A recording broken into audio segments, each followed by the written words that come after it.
अस्सलामु अलैकुम वरहमतुल्लाहि वबरकातुहू। नाज़रीन, मैं हूँ आबिदुर्रहमान। आप देख रहे हैं यूट्यूब चैनल। आज मैं आप लोगों को जादू के ज़रिए से कौन कौन सी बीमारियाँ इंसान पर मुसल्लत होती हैं उस बारे में बात करूँगा।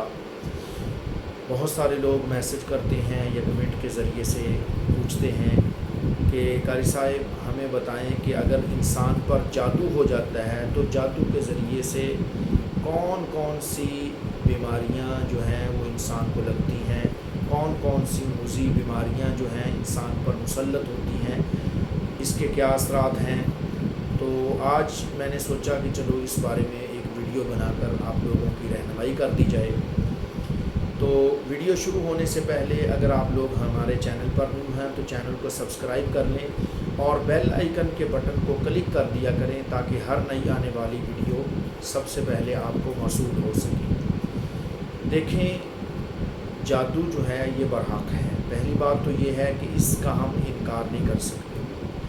बाज़ लोग जादू का इनकार कर देते हैं सिरे से कि ये जादू जो है ये सुनी सुनाई चीज़ है या ऐसे ही एक वहमी चीज़ है। ऐसी बात नहीं है। और बाज़ लोग जो हैं वो इतना ज़्यादा इस पर यकीन रखते हैं कि हर चीज़ के अंदर नफ़ा नुकसान जो है उसको जादू पर डाल देते हैं कि इसके साथ जादू हो गया। यानी हर काम के अंदर ही समझते हैं कि जादू हो गया, जो भी नुकसान हुआ ये जादू की वजह से हो गया। ऐसी बात भी नहीं है। तो हमें इफ़रात व तफरीत का शिकार नहीं होना चाहिए, बल्कि हमें चाहिए कि इस बारे में एतदाल वाला रास्ता इख्तियार करें। एतदाल वाला रास्ता क्या है कि जादू की हकीकत को मानें कि हमारे प्यारे नबी सल्लल्लाहु अलैहि वसल्लम पर भी जादू का असर हुआ था। अल्लाह के प्यारे नबी सल्लल्लाहु अलैहि वसल्लम अक्सर दुनियावी कामों के अंदर भूल जाते थे, आपको भूल हो जाती थी। तो आप पर भी जादू हुआ है तो हम इसकी हकीकत को माने कि ये जादू जो है ये बरहक है, ये हो सकता है, ये इंसान पर हो सकता है। जब अल्लाह के नबी पर हो गया तो हम कौन से बाग की मूली हैं कि हम पर जादू नहीं हो सकता। जादू हो सकता है, जादू बरहक है। इसकी हकीकत को मान लीजिए, इसकी हकीकत का इनकार ना कीजिए। और दूसरा, हर चीज़ के अंदर जादू समझना कि हर नुकसान है, कोई भी नुकसान हुआ है इसके अंदर जादू वाला मामला है, नहीं।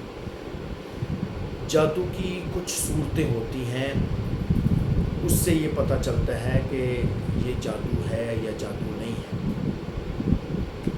बाज़ बीमारियां ऐसी होती हैं कि पता चल जाता है कि इंसान पर जादू हुआ है। मिसाल के तौर पर एक इंसान बहुत ज़्यादा बीमार है, उसके अगर टेस्ट करवाए जाएं, टेस्ट क्लियर आ रहे हैं, डॉक्टरों के एतबार से कोई मसला नहीं है, डॉक्टरी लिहाज से बिल्कुल फ़िट है, तो अब हम देखेंगे कि कहीं इस पर जादू तो नहीं है या नज़र बद का असर तो नहीं हुआ या जिन्नात का मसला तो नहीं है।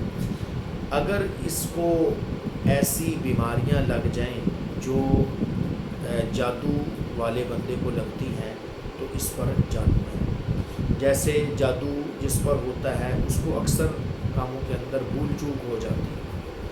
हमारे प्यारे नबी सल्लल्लाहु अलैहि वसल्लम पर भी जिस वक़्त जादू हुआ था तो जादू का असर इतना सख्त था कि आपको दुनिया के कामों के अंदर भूल हो जाती थी। जादू के अंदर इंसान को भूल हो जाती है, या इंसान जादू जिस वक़्त उस पर होता है तो बहुत ज़्यादा शक के अंदर मुब्तला हो जाता है, वहमी हो जाता है, अजीब अजीब इंसान को ख्याल आते हैं, हर वक्त डर लगा रहता है। तो इस तरह की सूरतें हैं जो इंसान को अगर इंसान के साथ पेश आ जाएं तो समझ लेना चाहिए कि इस पर जादू का असर हो चुका है। खून जो है कपड़ों पर उसके छींटे आ जाते हैं, कपड़ों को कट लग जाते हैं, कपड़े कटे हुए हैं, हालांकि नए लिबास हैं, नए कपड़े हैं, अलमारी के अंदर महफूज हैं, लेकिन उनको कट लगे हुए हैं या उन पर खून के बहुत ज़्यादा छींटे गिरे हुए हैं। तो बहरहाल जादू तो ऐसी चीज़ है कि अल्लाह के नबी को हुआ, और इसी तरह हज़रत सैयदा आयशा सिद्दीक़ा रज़ी अल्लाह तआला अन्हा उम्मुल मोमिनीन, आपको भी जादू का जो है असर हुआ।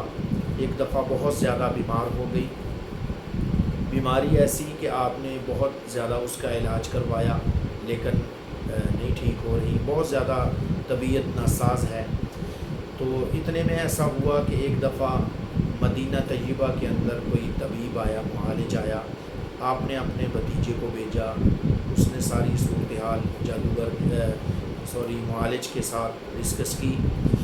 تو اس نے بتایا کہ یہ جو صورتیں آپ بتا رہے ہیں یہ جادو والے مریض کی ہوتی ہیں، یعنی جس پر جادو ہو چکا ہوتا ہے اس کے اندر یہ چیزیں ہوتی ہیں جو صورتیں آپ نے بتائی ہیں، تو یقیناً ان پر جادو کا اثر ہوا ہے۔ تو بہرحال علاج کیا گیا جادو کا، اور بعد میں پتہ بھی چل گیا کہ یہ جادو جو تھا اماں عائشہ صدیقہ رضی اللہ تعالیٰ عنہ پر آپ کی ایک لونڈی نے باندی نے کیا تھا۔ اس کا خیال تھا کہ معاذ اللہ آپ انتقال کر جائیں گی، جادو کی وجہ سے فوت ہو جائیں گی، تو یہ جو میں آزاد ہو جاؤں گی، تو اس طرح کا اس کا ذہن تھا۔ یعنی جادو اتنا سخت کیا گیا کہ جو انسان کو موت تک پہنچا دے، قبر تک پہنچا دے۔ تو بہرحال اس کا علاج ہوا۔ تو یہ صورتیں ہوتی ہیں کہ بندہ بہت زیادہ بیمار ہے، اور بیماری ایسی ہے کہ جو کسی کی سمجھ کے اندر نہیں آ رہی، ہر ڈاکٹر نے دیکھ لیا کوئی بیماری نہیں اس کو لگ رہی، لیکن بظاہر وہ ایسا ہے کہ اس کے ٹیسٹ کلیئر ہیں، کوئی بیماری نہیں ہے، حالانکہ اس پر جادو ہے۔ تو اگر جادو ہو جائے تو پھر ایسا کون سا طریقہ ہے کہ اس کے ذریعے سے جادو کو جو ہے وہ اتارا جا سکے، جادو کے اثر کو ختم کیا جا سکے، اس کا حل بھی شریعت نے بتایا ہے۔ جیسے ہمارے نبی صلی اللہ علیہ وسلم کو جس وقت جادو کا اثر ہوا تھا تو اللہ تعالیٰ نے 2 صورتیں سورہ فلق اور سورہ ناس اتاری تھی، اور ان کے ذریعے علاج کا حکم دیا تھا۔ اللہ کے نبی صلی اللہ علیہ وسلم ان صورتوں کے ذریعے سے علاج کرتے تھے اور آپ بالکل ٹھیک ہو گئے۔